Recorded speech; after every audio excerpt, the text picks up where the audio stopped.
Dernière séance plénière pour l'actuelle mandature au sein de l'hémicycle du département. Les élus ont validé les comptes administratifs de la collectivité pour l'année 2020 ainsi que les dépenses à réaliser. Un budget avec de nouvelles marges de manœuvre, essentiellement dû à la recentralisation du RSA. On a effectivement un compte administratif qui au total, une fois retraité l'effet de périmètre RSA, s'élève à 1,1 milliard quasiment, donc une progression de plus 8% des crédits. Et il faudrait citer la mise en place du pacte d'urgence économique et sociale contre le Covid, plus de 32 millions d'euros de crédits déployés de manière supplémentaire par rapport à l'année précédente.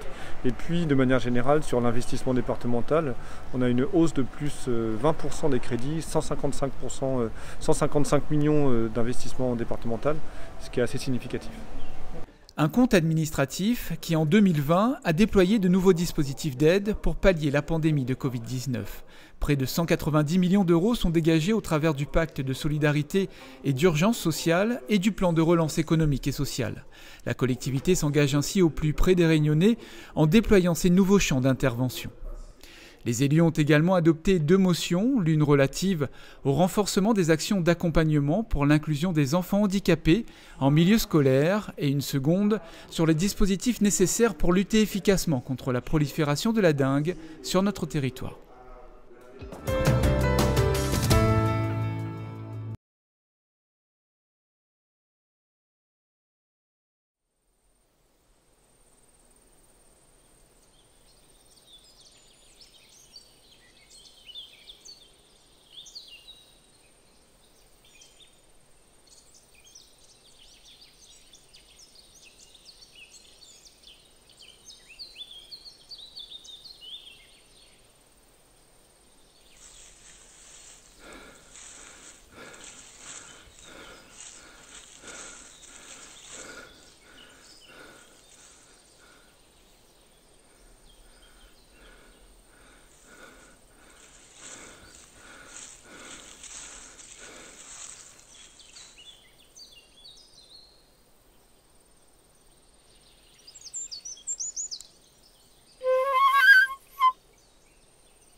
Ce sont de petites fleurs blanches et mauves qui recouvrent toute une partie du jardin.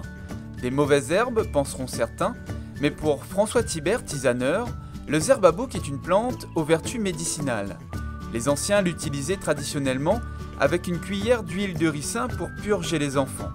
Facilement reconnaissable par son odeur, cette herbe sauvage cache encore bien des secrets. Zerbabouk, fameux zerbabouk, à cause de son odeur de bouc. Quand on froisse ça comme ça, frotte, il sent l'odeur de bouc.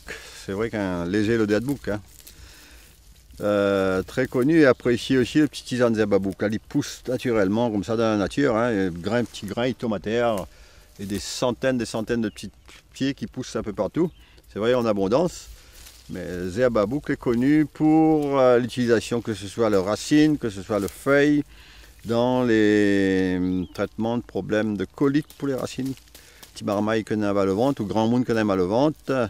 Petit racine comme ça, il coupe, fait bouillir et il boire pour les diarrhées, mal au ventre.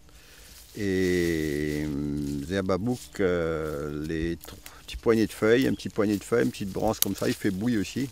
Ou bien il fait légèrement en infusion pour les tisanes. On a des préparations pour les brûlures d'estomac. Zerbabouk, brûlure d'estomac. Petit peu de tisane comme ça, pour 1 litre de l'eau, en infusion, un quart d'heure, 20 minutes. Boire dans la journée pour les problèmes de monde qui a brûlure d'estomac. Utilisé aussi pour les problèmes de peau en bain, zerbabouk utilisé pour les problèmes de peau. Donc c'est une petite plante que a de l'avenir. Dans certains pays, on a fait des crèmes pour la peau avec ça, que les vendus très cher.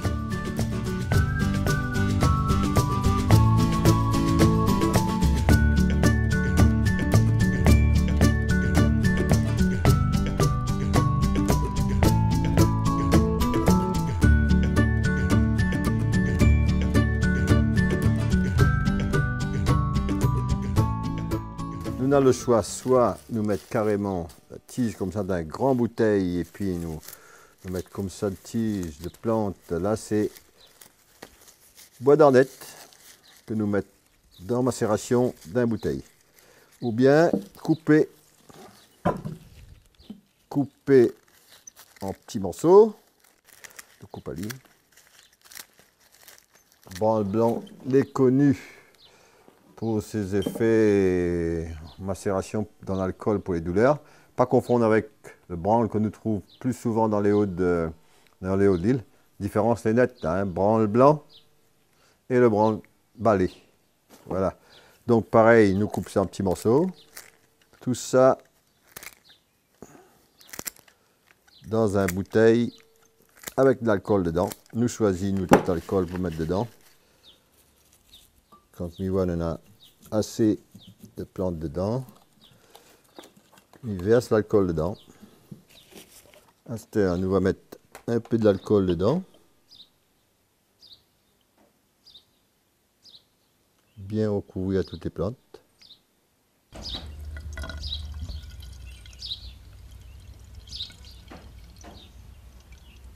Après, boucher, laisse aller côté d'un coin où c'est qui fait chaud, ça au soleil, et puis nous retourne à lit tous les jours un petit peu pendant 15 jours. Et dans 15 jours, il est bon pour frotter, pour douleur.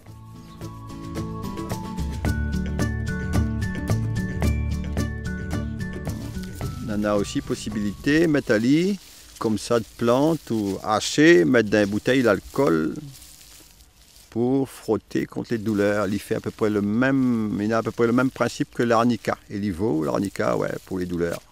Douleurs rhumatistes, douleurs à l'arthrose, pour frotter avec, frotte de monde avec. Voilà un peu pour zerbabouk.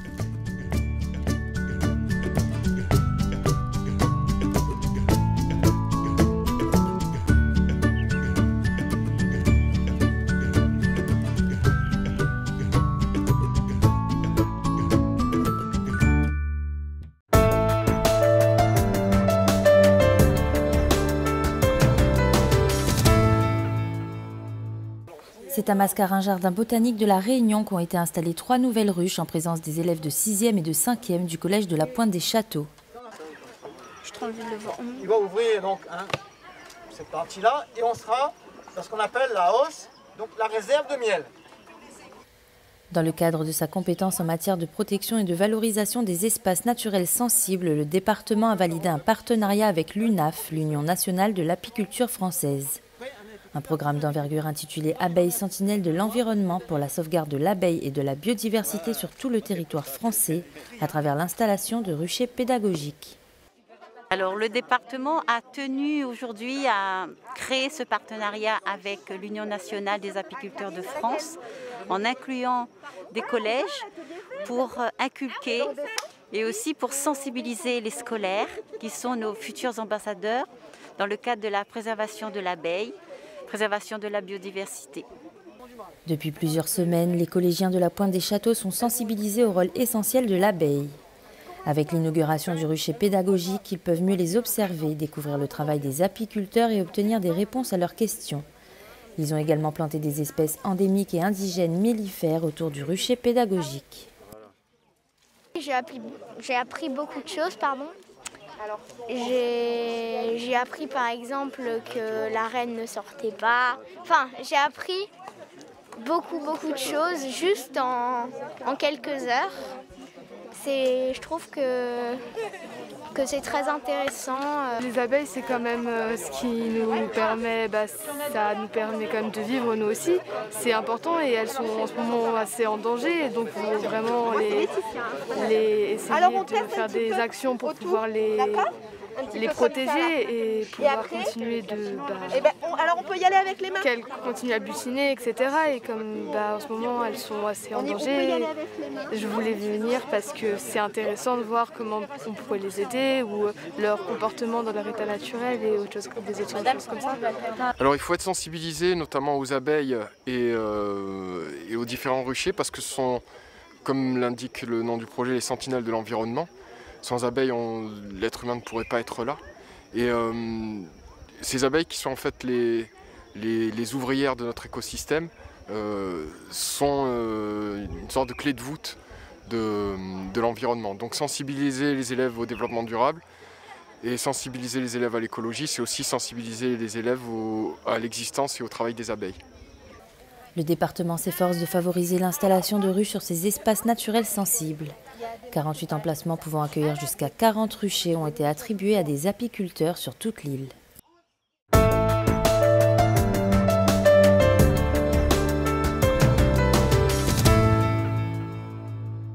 Well, I feel just like a child. Yeah, I feel just like a child. Well, I feel just like a child. Well, I feel just like a child. From my womb to my tomb, I guess I'll always be a child.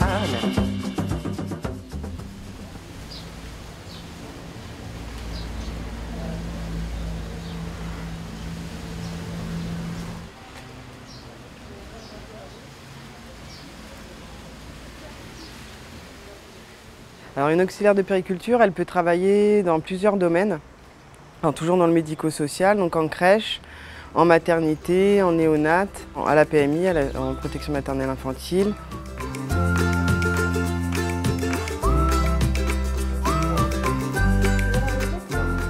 Le suivi des enfants à la PMI se fait de 0 à 6 ans, donc on va les suivre dès la sortie de la maternité.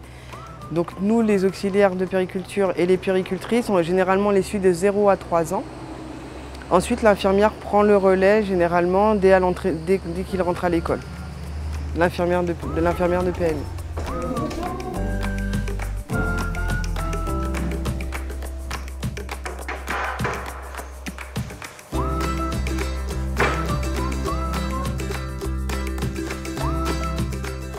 Nous, les auxiliaires de périculture et les péricultrices, à tour de rôle, on fait les préconsultations avant le médecin. Donc on voit les enfants avant, donc on mesure leurs paramètres vitaux. On donne déjà les conseils en allaitement, on voit un petit peu comment l'enfant grandit. Donc on fait les mesures, la pesée, le périmètre crânien aussi.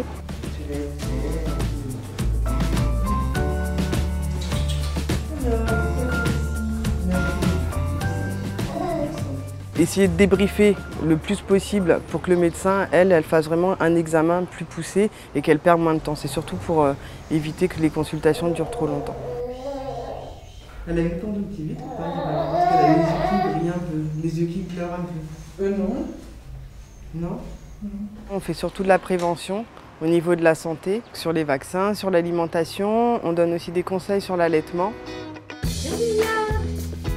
Voilà. Vous êtes toujours en allaitement maternel? Oui, ça se passe bien? Oui. Alors, 7 mois et demi. Donc, ça veut dire que Lia, elle peut commencer à manger. Ouh là là, j'ai des dents aussi, moi. Donc, vous avez commencé les petites purées le midi? Oui. Est-ce qu'elle se tient un petit peu toute seule? Un petit peu. On va voir si tu as bien grossi. Voilà. On met la toile derrière la tête, bien droite comme ça. Je mesure la tête et 44,5. Hein? Vous voyez, elle est très bien. Et la taille aussi, bien proportionnée avec toi, ça va. Hein? Donc ça c'est rassurant déjà. On a aussi un rôle au niveau psychologique où les parents, on doit être beaucoup à l'écoute des parents, surtout des mamans. À la sortie de maternité, les mamans primipares, donc c'est celles qui ont eu un premier enfant, sont souvent perdues. Donc elles ont besoin de conseils, besoin d'être accompagnées dans les soins.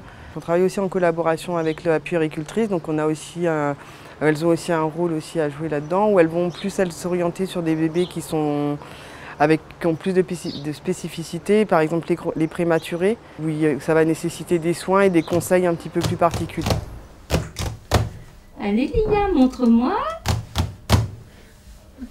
Oh, bravo! Oh là là, Lia, c'est bien faire aussi. Hein. On est des vraies musiciennes, nous. Hein.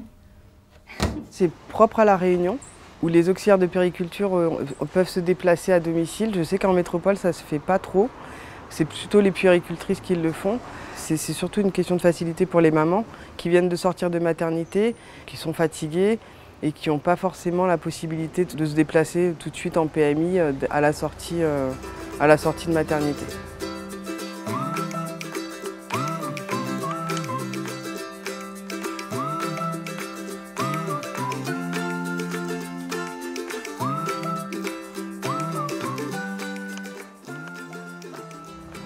On participe aussi au LAP, au lieu d'accueil parents-enfants. Donc c'est un lieu où les parents peuvent venir avec leurs enfants. Notre rôle dans les LAP est avec les éducatrices de jeunes enfants. Donc on a un rôle de collaboration. Donc généralement elle a une ligne directrice avec qui on va l'aider à monter le projet.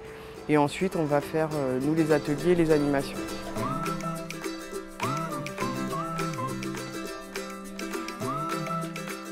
Et donc ça permet aussi de parler de parentalité et nous aussi de veiller à la maltraitance. Donc on a aussi un rôle de prévention au niveau de la maltraitance au niveau des enfants. On arrive à détecter parfois des maladresses. Je vais appeler ça des maladresses parce que parfois c'est de la maltraitance, mais des fois c'est de la maladresse parce qu'elles ne savent pas faire ou parce qu'elles ne savent pas comment faire. Donc on va orienter les mamans pour les amener à essayer de les guider un petit peu dans l'éducation des enfants. Parce qu'on a surtout un gros rôle de parentalité et de prévention aussi de la maltraitance dans les LAP. Well, I feel just like a child. From my womb to my tomb, I guess I'll always be a child.